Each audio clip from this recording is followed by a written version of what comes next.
Hoy hablamos del senador Guillermo Domenech. Vamos con la presentación de la nota y venimos con el invitado de hoy.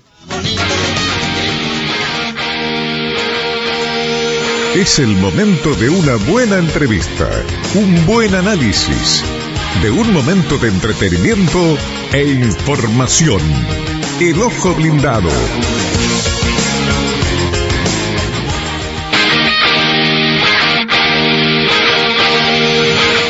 Recibimos aquí en el Ojo Blindado al senador de Cabildo Abierto, Guillermo Domenech. Bienvenido, buenas noches, gracias por el contacto. No, buenas noches. ¿Qué tal?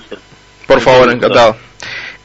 Bueno, Domenech, vamos a meternos directamente en lo que tiene que ver con la ley de urgente consideración.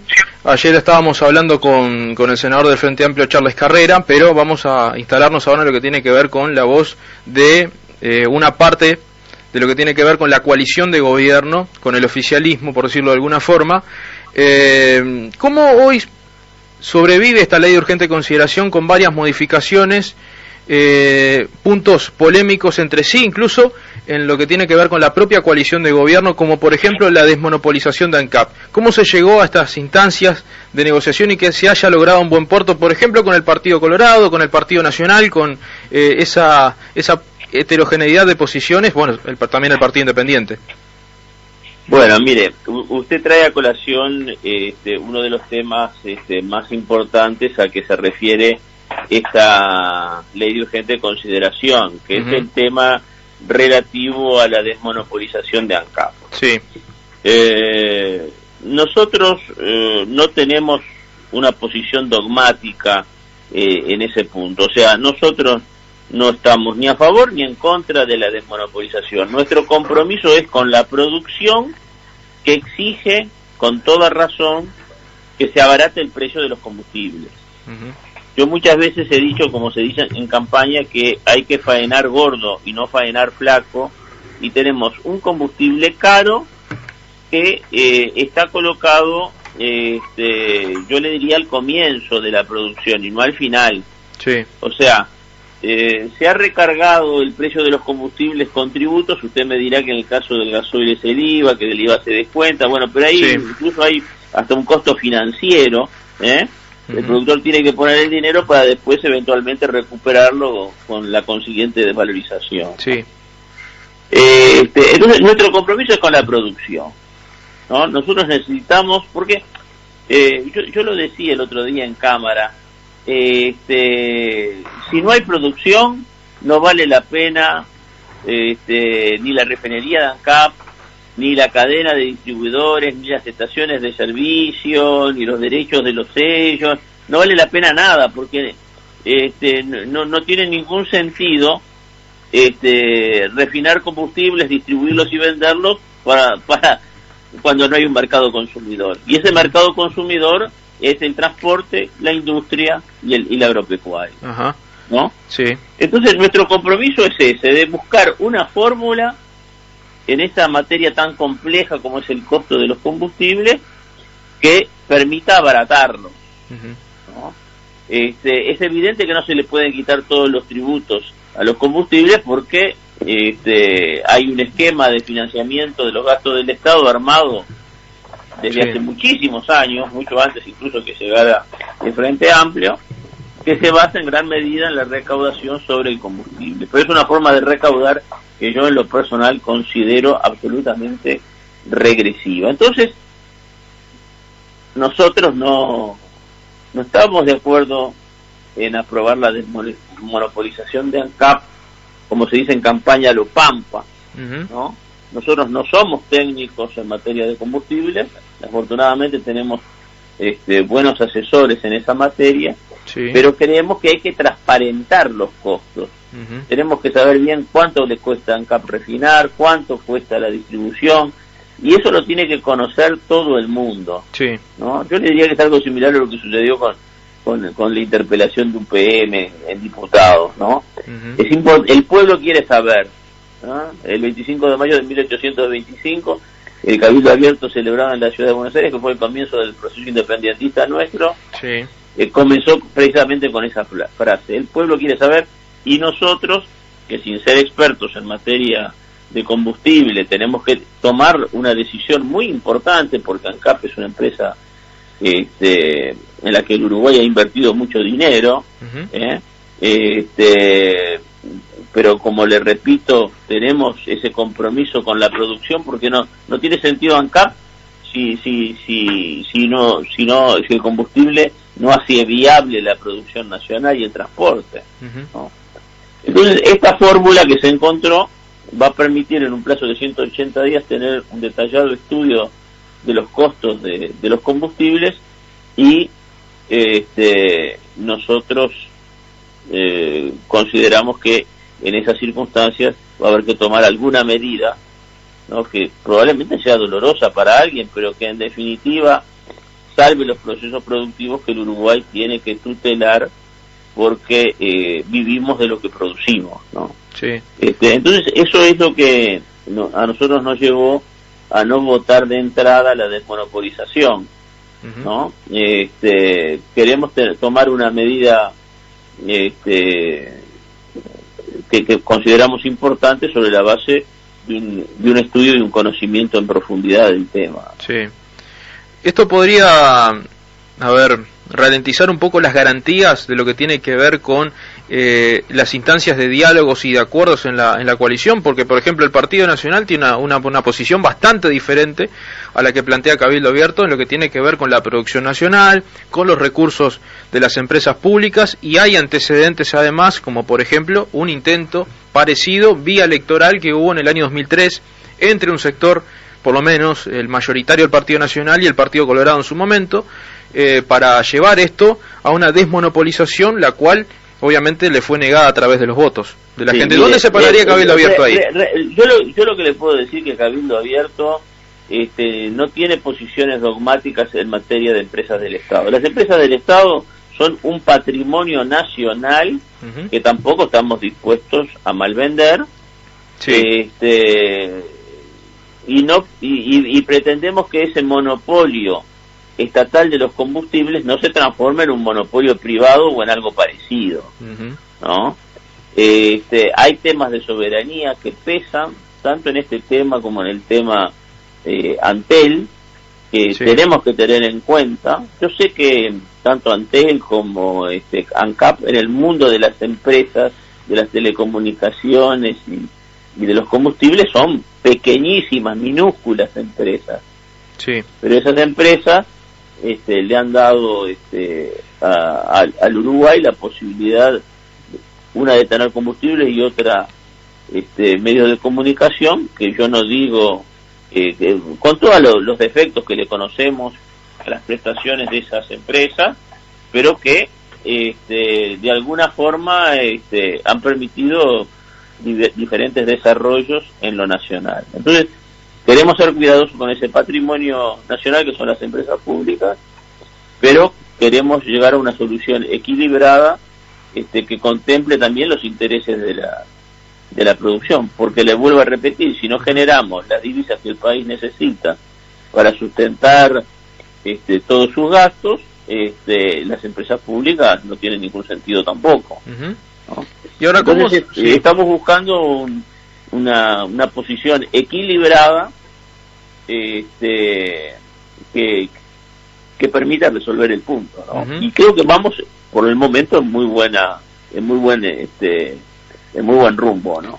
¿Cómo sería esa posición equilibrada? Voy a citar declaraciones que hizo aquí en nuestro programa el candidato a la intendencia por Cabildo Abierto en Durazno, Guillermo Gurbindo, que hablaba, por ejemplo, de la defensa de la producción nacional y de los recursos públicos, y denominaba que el capitalismo salvaje, con estos términos, atentaba contra las minorías o contra la población más vulnerable. Y por el otro lado, en la misma coalición, hay un sector del Partido Colorado que establece que lo separa un océano de Cabildo Abierto, y habla, por ejemplo, de UPM Somos Todos, y establece también una posición netamente liberal de la visión económica. Y ante la pregunta le dije, en esto se parecen más a Andrade que a Talvi, me imaginaba esa mesa de debate. ¿Cómo podría realmente esto verse en los hechos, en la cancha después, en el panorama directo de lo que tiene que ver con la discusión cuando se dé de lleno sobre ANCAP, más que nada Antel, pero hoy sobre todo lo que tiene que ver con ANCAP, porque parece ser una ley, un puntal para ciertos sectores de los partidos tradicionales, más que nada. Bueno, mire, yo le diría que el Partido Colorado nosotros lo vimos alineado en una posición similar a la nuestra, ¿no? Uh-huh. Quizás la posición del Partido Colorado sea más proclive al estatismo que la nuestra, porque en realidad lo que nosotros queremos es sostener una posición de equilibrio. Y bueno, mire, en realidad acá en el Uruguay hay dos coaliciones, una de gobierno y otra de oposición, porque el Frente Amplio, a pesar de que ahora reivindica que es un partido, siempre se presentó como una coalición de democristianos, socialistas, comunistas, y bueno, y algo parecido sucede en la coalición de gobierno. Sí, igual hay una diferencia. Y la política es el arte de gobernar y también el arte de hacer lo posible. Sí. Nosotros tenemos nuestro peso electoral, que eso se trasunta en votos en el Parlamento, y bueno, vamos a defender esa posición que hemos sostenido desde siempre.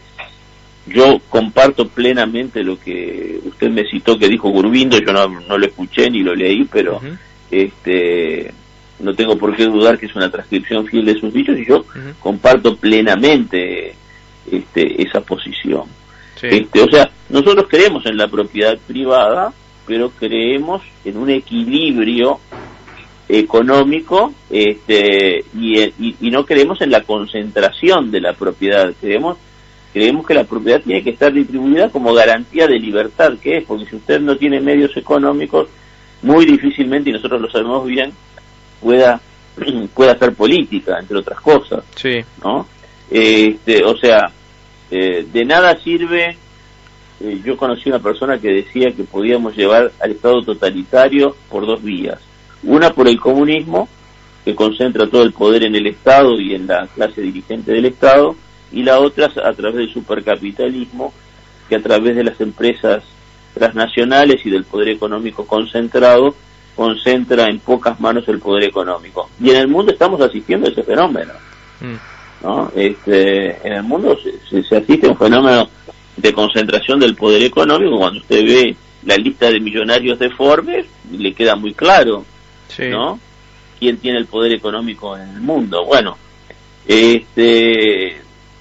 los que estamos en Cabildo Abierto sabemos que podemos tener nuestro Termópilas, pero la batalla la vamos a librar como la libraron los espartanos en Termópilas. Uh-huh.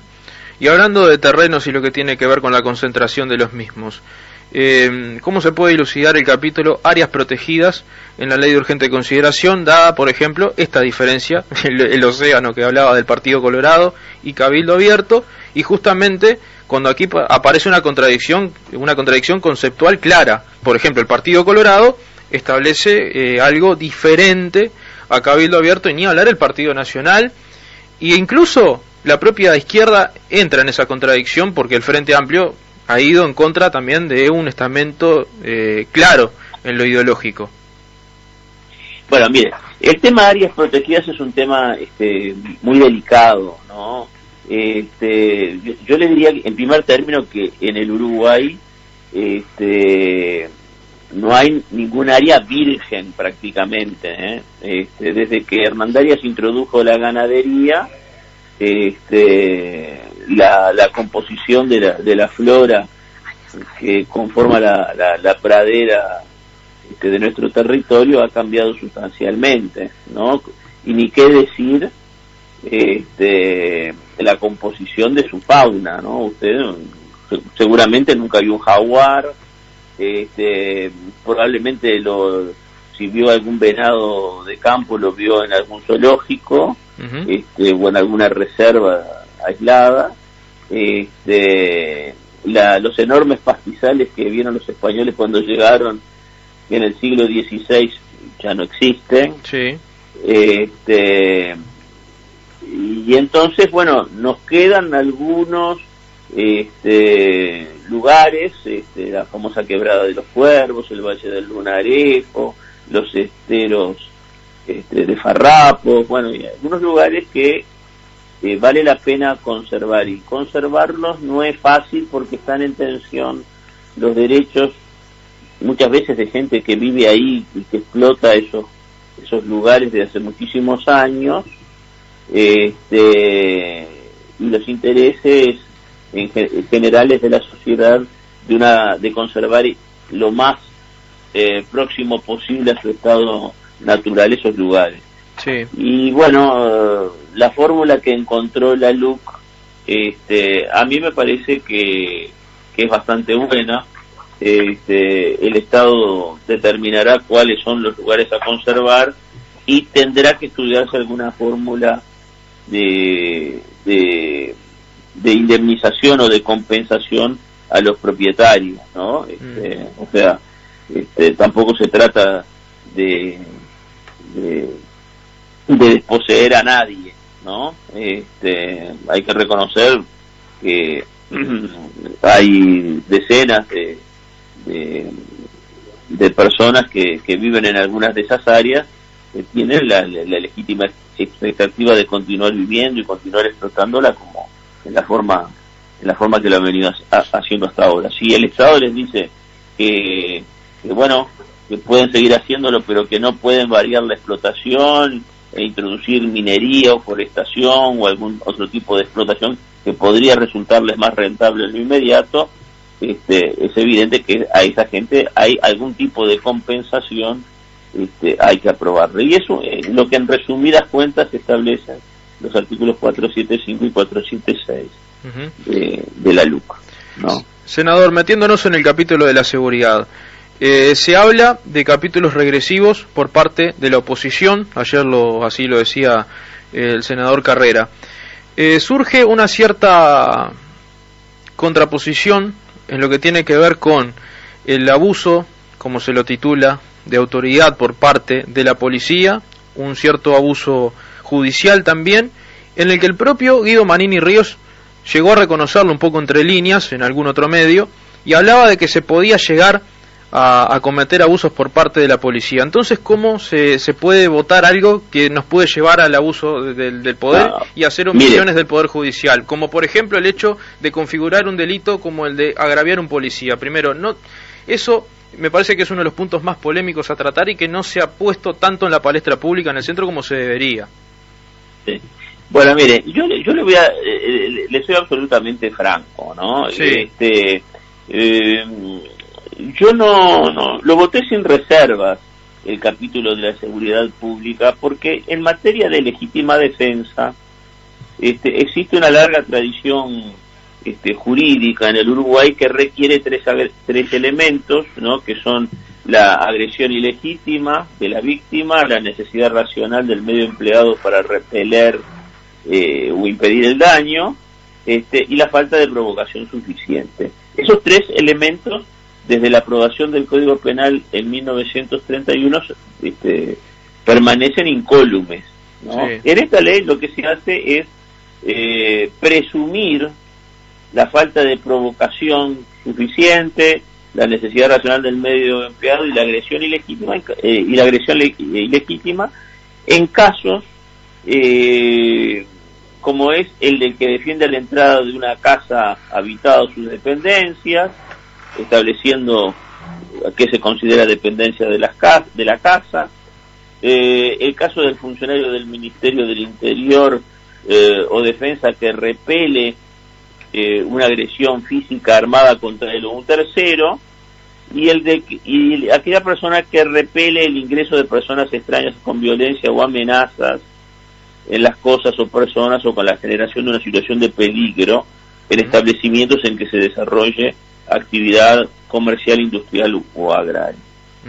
Y bueno, la experiencia práctica nos demuestra que hoy día estas son circunstancias que se han dado con una cierta frecuencia y que nos parece bueno darle al productor agropecuario que está solo en un establecimiento, que no puede llamar al 911 ni a la seccional, además en las seccionales ahora no hay policía, la posibilidad de que si se defiende hacerlo con una mayor tranquilidad. Ni qué decir el funcionario policial que repele una agresión, un hurto, mejor dicho, una rapiña, o la persona que encuentra con que le están tratando de violentar la puerta de su casa. Yo no encuentro ningún inconveniente en esta presunción. Usted me dice, bueno, el gatillo fácil puede existir antes o después de la LUC. O sea, el funcionario que se excede en su comportamiento, bueno, ese con LUC o sin LUC puede incurrir en la misma ilicitud. Sí, senador, pero al votarse esto, ¿no se estaría también un poco...? Le voy a decir una cosa, sí. Yo tengo, ahora estoy jubilado, pero tengo 43 años de abogado, sí.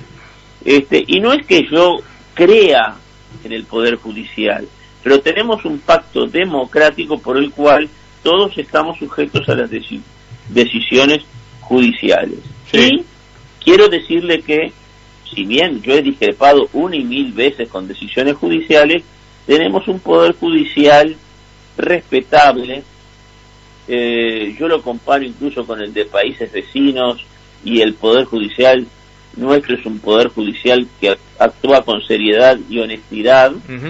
Como todos los seres humanos tienen fallas, pero el Uruguay puede tener la tranquilidad de que los derechos individuales están resguardados por un poder del Estado, cuyos soportes, que en definitiva son los jueces,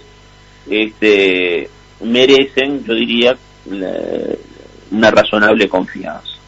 O sea, si alguien se excede, si un particular, un funcionario policial, si cualquier persona va más allá de la normativa vigente y de la que se apruebe, porque la LUC todavía no está aprobada, bueno, va a tener que responder frente a la justicia, ¿no? Sí, senador. Sí, le escucho. Al votar esto, usted hablaba del gatillo fácil. Hay experiencias que no son de las mejores en países vecinos con este tipo de instancias políticas que se transfieren a lo judicial y al exceso también de funciones que se desconocen del propio policía. En Brasil pasó en el último año que en un trimestre en Río de Janeiro se cobró una decena de muertes a través de lo que era el ejercicio ineficaz del exceso de la autoridad. Por otro lado, en la ley orgánica policial están contemplados muchos de estos puntos, entonces ¿no es como un exceso de ello también? Y lo mismo que establecerle un fiscal que actúe en un plazo no menor a 4 horas. Bueno, mire, yo he recorrido el país de norte a sur, de este a oeste, y hay un reclamo generalizado de la población por una mayor seguridad. Sí. ¿No? Yo tengo que reconocer ese reclamo y lo que dicen casi unánimemente los asesores en materia de seguridad es que hay que introducir algunas modificaciones legales. Sí. Obviamente que ninguna modificación legal va a obtener la unanimidad. Yo las he votado con la más absoluta tranquilidad de conciencia de que me parecen lógicas y que además, si bien reconozco que puede haber un exceso, sí, puede haber un exceso, pero lo puede haber con la ley de urgente consideración o sin la ley de urgente consideración, y mi experiencia personal es que la mayor garantía de los derechos individuales está en el Poder Judicial, y yo a ese Poder Judicial me remito porque creo que tenemos, o hemos tenido hasta el momento por lo menos, un Poder Judicial que ha cumplido cabalmente con la función de impartir justicia. ¿No? O sea, vamos a seguir teniendo delitos, porque el delito no se le prohíbe, no se le impide por ley, la ley es nada más que un instrumento para impedirlo, pero el país cero delito no existe, y bueno, y si hubiera algún exceso de la autoridad pública, yo confío, estoy muy tranquilo en ese sentido, en nuestro Poder Judicial, ¿no? Esas apreciaciones sobre el Poder Judicial, senador, dicho con todo respeto esto, también tienen que ver en respuesta a aquellos dichos del senador Manini en una sesión del Senado en lo que tenía que ver con el proceso judicial de algunos militares retirados, en los que se cuestionó directamente el proceder de la justicia? Bueno, mire, está muy bien su pregunta, porque yo precisamente le dije, en muchas oportunidades yo he discrepado con resoluciones o sentencias judiciales, ¿no? No debe haber un abogado que no haya en alguna oportunidad interpuesto un recurso contra una decisión judicial. O sea, yo creo que las decisiones judiciales son objeto de consideración pública, están sujetas a la crítica del actor, del demandado, de sus profesionales y del público en general. Lo importante es que se respeten y se acaten, ¿no? O sea, lo que hizo el senador Manini Ríos fue criticar determinadas resoluciones judiciales que a él le parecen que no son arregladas a derecho, y bueno, y en eso tiene todo el derecho del mundo a hacerlo. Tenemos todos el derecho del mundo. Sí, por supuesto. ¿No? Sí. En algunas oportunidades lo han hecho sectores del Frente Amplio, en otras oportunidades lo han hecho otros partidos, y recientemente lo hizo el senador Manini. Bueno, entra dentro del juego de la democracia. Mientras las resoluciones se acaten y la crítica sea efectuada en términos respetuosos, como entiendo que debe ser, yo no veo ningún inconveniente. Senador, antes de cerrar la nota, primero agradecerle por su tiempo, ha sido realmente muy amable, ha sido de mucha productividad esta charla, pero tengo la necesidad y la obligación periodística de plantearle lo siguiente. Usted en el día se ha hecho conocer en los medios con una intervención en el Senado que tiene que ver con la polémica que se ha rodeado a través de las declaraciones, en realidad, de esa sección humorística, por llamarlo de alguna forma, que hizo nuestro colega Rafael Cotelo con su personaje en FM del Sol, en la Mesa de los Galanes.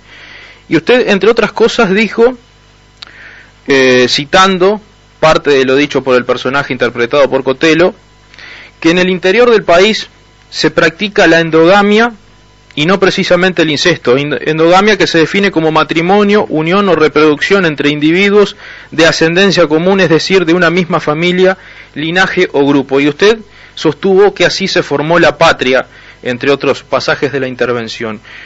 Primero que nada me gustaría que aclarara estos dichos. ¿Por qué? Aquí en Durazno, por ejemplo, porque soy del interior, disculpe que lo vuelva a cortar. Sí. Primero, no hay algo que sostenga científicamente que así se haya formado la patria, porque de lo contrario estaríamos todos conectados con las mismas familias.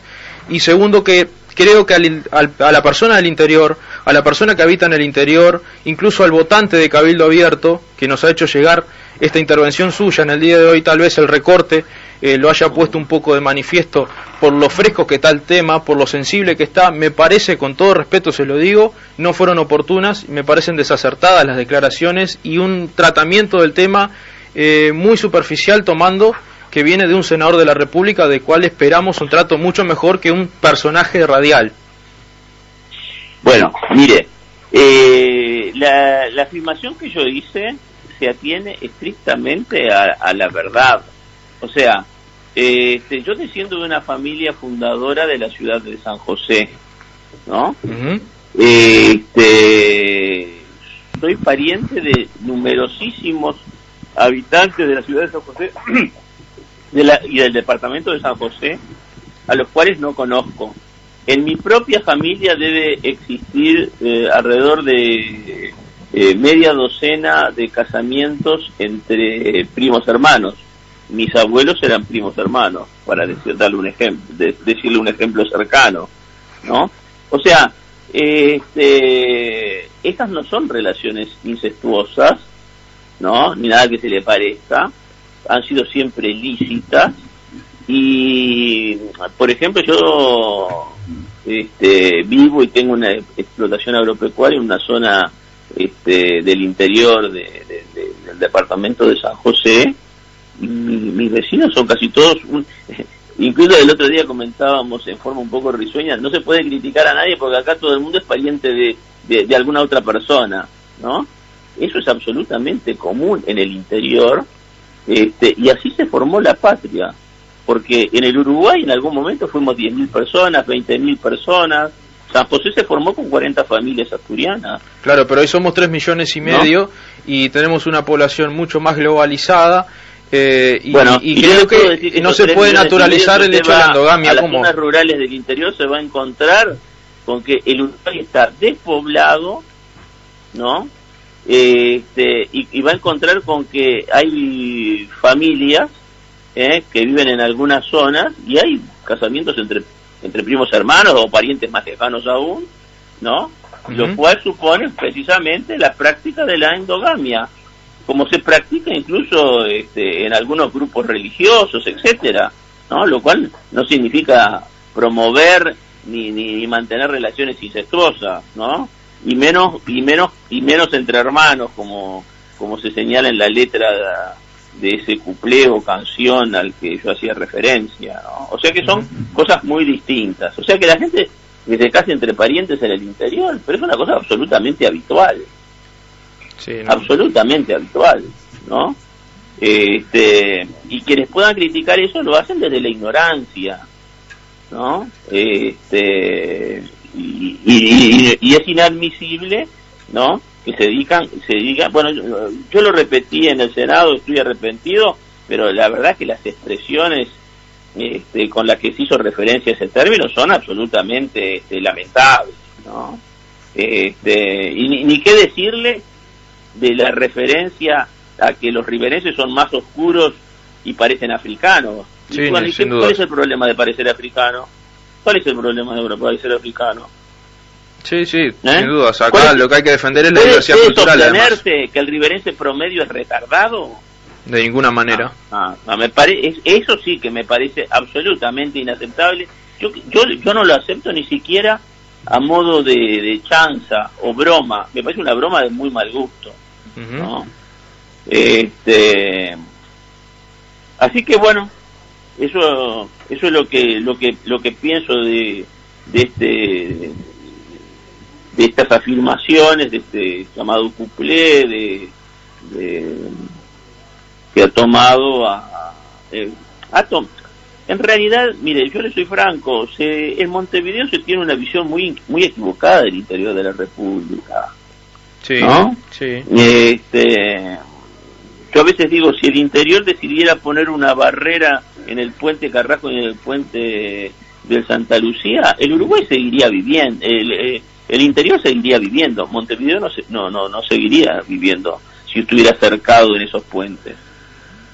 Sí, si hablamos de olvidamos además también que muchos montevideanos tienen orígenes en el interior también, entonces hay que respetar un poquito a la gente del interior, ¿no? El manoseo a la gente del interior es una cosa que ha llegado a límites inaceptables, burlarse de la forma de hablar de la gente del interior, pensar que la gente del interior es ignorante, tratarlos de comebosta, como hay determinadas personas que no les gusta cómo vota la gente del interior, son unos ignorantes. Sí, pasa, sí. Me parece que se nos está yendo la mano. Y yo, mire, le soy franco, no es que yo pretenda que lo metan preso a estos jóvenes, no, para nada. Yo lo que estoy llamando es a la reflexión, ¿no? A no generar divisiones absolutamente contraproducentes, ¿no? Sí. Somos un país con una superficie relativamente reducida en el ambiente americano, porque en el mundo no somos tan chicos. Somos un país despoblado, y generar enfrentamientos entre los orientales no tiene absolutamente... Además, les digo francamente, respecto a Rivera, yo no tengo nada que ver con Rivera, pero cuando he ido a Rivera me he sentido de manera estupenda. Es una sociedad a la que admiro, hace patria en la frontera, que es difícil hacer patria en la frontera, ¿no? El Uruguay no ha tenido nunca una política de frontera firmando su población en la frontera, como sí la tiene, por ejemplo, el Brasil, sí, ¿no? Entonces, tomarse a la chacota a los riverenses me parece denegable en los términos que se hizo, pero además me parece muy poco inteligente. Bien. Porque si hay gente patriota, son los riverenses que aguantan al Uruguay en los confines del territorio nacional, ¿no? Así que yo creo que más que nada lo que yo pretendo es hacer un llamado a la reflexión, y ni qué decirle que no puedo admitir que es una, como en términos despectivos se hable de que parecen africanos, porque bueno, el negro ha tenido un aporte muy importante en la historia del Uruguay, en lo deportivo, en lo cultural, y ni qué decirle en lo político, porque en los campos de batalla donde se concretó la libertad del Uruguay, los batallones de libertos, la infantería de libertos, fue fundamental. Así que mi respeto a los negros del Uruguay, mi respeto a los riverenses y mi respeto en general a todo el interior de la República y a la gente del interior de la República. Senador Guillermo Domenech, muchísimas gracias, lo esperamos pronto por aquí nuevamente. El agradecido soy yo. Muchas gracias.